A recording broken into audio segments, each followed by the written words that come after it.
زکات الفطر لینے کی مستحق ہیں ان کے پاس بھی اگر عید کی رات اور عید کے دن کا کھانا خرچہ خوراک اگر ہے اور اس سے مزید بڑھتا ہے تو زکات الفطر ان پر بھی واجب ہوتی ہے۔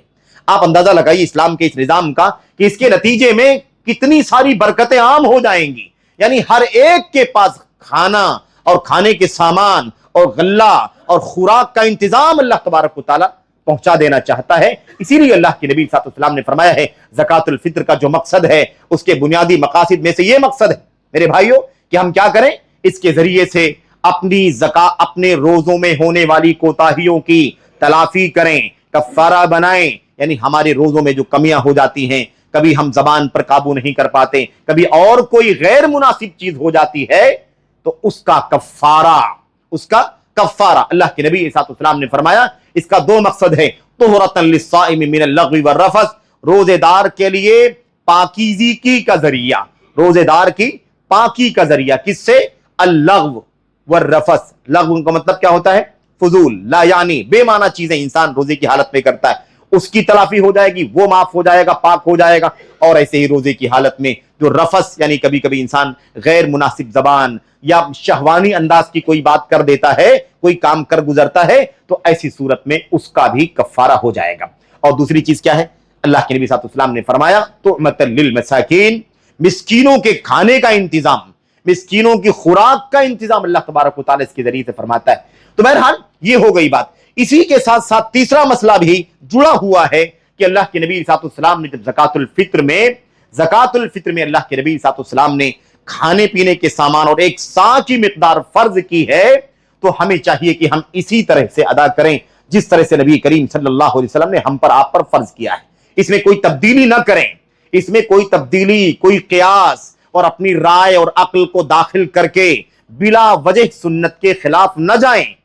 نہ کوئی فتویٰ آئے اس کے آڑے، نہ کوئی مسئلہ اس کے آڑے آئے، نہ کوئی اجتہاد اس کے آڑے آئے، نہ کوئی قیاس اس کے آڑے آئے، نہ کوئی حالات و ظروف اس کے آڑے آئیں۔